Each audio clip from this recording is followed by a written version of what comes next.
Ter momentos de descanso é necessário e não é preguiça. Mas quantas vezes a gente não deixa de fazer as coisas que a gente precisa para ir olhar o TikTok, assistir um filme ou até mesmo dormir um pouco? Isso já aconteceu comigo várias vezes e no final só me veio aquela sensação de frustração de que eu deveria ter feito aquilo e que eu realmente escolhi não fazer. Se você sente que isso é algo que acontece com você, não sai desse vídeo porque hoje eu vou te ajudar a vencer a preguiça com dicas práticas para sair desse ciclo e ter mais ânimo.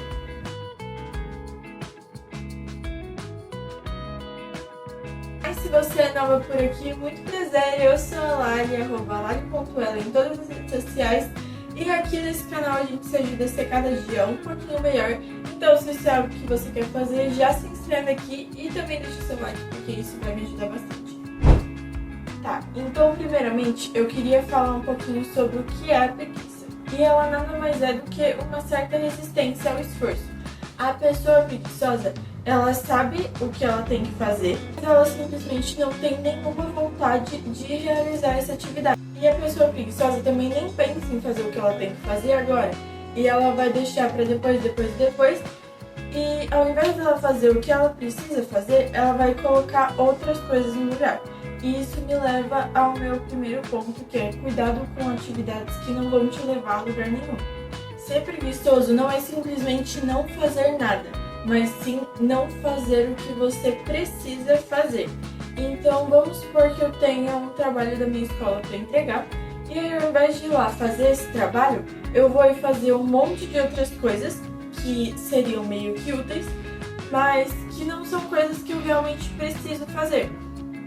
E aí no final do dia eu digo, eu fui produtiva, mas eu não tive tempo de fazer aquilo.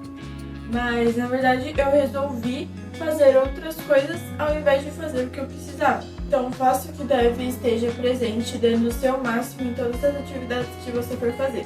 Você não pode garantir que vai sair perfeito, mas você pode dar o seu melhor. Use o método Pomodoro. O método Pomodoro é uma técnica de estudo e trabalho que consiste basicamente em ficar 20 minutos focando em alguma coisa e depois descansar por 5 minutos. E ele ajuda a ter mais foco e produtividade. E eu gosto bastante de usar esse método, principalmente para estudar. Só que eu acho que para mim funciona melhor se eu faço 50 minutos de foco e depois eu descanso por 10. Aí você vê como é melhor para você. Tem vários timers do método Pomodoro no YouTube, que eles têm os 25 minutos de foco e os 5 minutos de descanso. É só você pesquisar no YouTube Pomodoro que eu tenho certeza que você vai achar. Tire as distrações. Tirar as distrações é muito bom porque muitas vezes o que a gente chama de preguiça é só falta de foco porque a gente está muito estimulada com várias coisas que estão ao nosso redor. Toda vez que você se distrai, você meio que fica mais distante da sua meta. E quanto mais distante você tá, mais difícil é ter motivação para realmente continuar a fazer o que precisa ser feito e conseguir realizar a sua meta.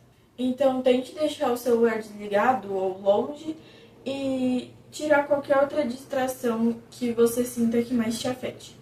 Ao invés de pensar nos obstáculos e enquanto é difícil vencer a preguiça, pensa nos benefícios que vencer a preguiça vai te trazer. Ao invés de pensar nos obstáculos de fazer determinada coisa, pensa nos benefícios que vencer a preguiça vai te trazer. Porque pensar nos obstáculos vai te desencorajar muito e você realmente não vai ter vontade de fazer o que precisa ser feito.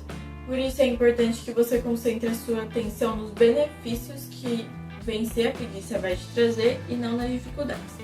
Crie uma rotina simples. Não adianta nada você criar uma rotina com 1001 tarefas que você não vai conseguir cumprir.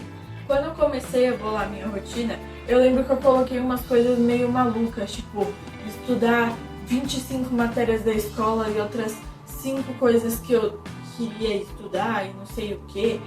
E eram coisas que eu não ia nem conseguir fazer num dia. E às vezes eram coisas que eu nem queria. E aí no final eu ficava frustrada. E aí no final do dia eu ficava frustrada por não ter conseguido realizar tudo que eu queria fazer. E isso era muito ruim pra mim. Vamos começar construindo a sua rotina aos poucos. Quando você for se planejar, coloca as tarefas que você realmente não pode deixar de fazer e coloca outras duas que você quer muito fazer, mas se você não fizer, não tem assim tanto problema. Se você conseguir fazer, ótimo, maravilhoso. Mas se você não conseguir fazer, também não tem problema, porque você fez o que realmente precisava ser feito. Mas agora, se você deu conta de tudo que precisava ser feito, mais as duas tarefas que você colocou e não se sente completamente exausta e que vai surtar no fim do seu dia, então você coloca essas duas tarefas que você queria fazer no seu planejamento do dia seguinte. E assim você vai indo aos pouquinhos até você construir totalmente a sua rotina. E construa a sua rotina sempre pensando no equilíbrio, porque eu não quero nenhuma de vocês surtando, viu? Defina metas realistas. Não adianta nada você estabelecer uma meta assim muito grandiosa se tem algo que te impeça a cumprir essa meta. Então, por exemplo, você tem uma meta que depende de um equipamento que é muito caro para conseguir realizar. Mas você não tem nem o equipamento e nem o dinheiro que você precisa para comprar esse equipamento. E aí você pode resolver fazer esse projeto com o que você tem em casa. Só que é claro que o resultado não vai sair como você esperava, porque você não tem o recurso necessário para fazer o que você quer.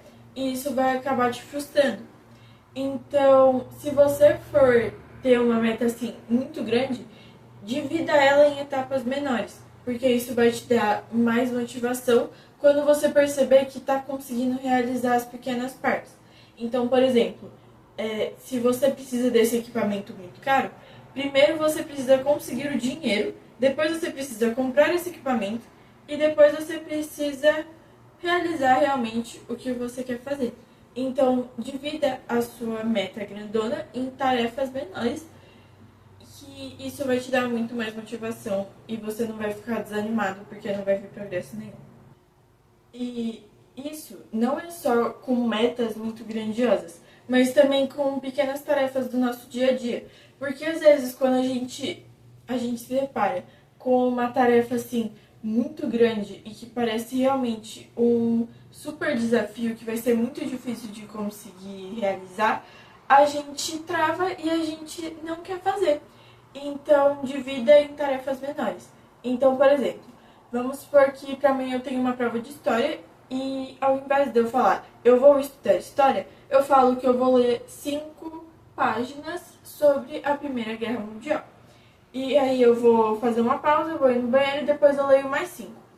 E assim vai indo até eu conseguir estudar as 25 que são.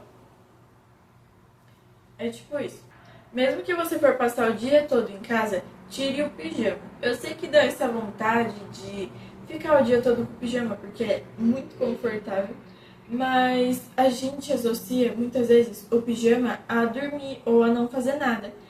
E isso acaba nos dando ainda mais preguiça. Então, mesmo que você vai ficar em casa, tira o pijama e coloca uma roupa confortável que dê pra você ficar em casa, mas que se você precisasse sair não teria tanto problema.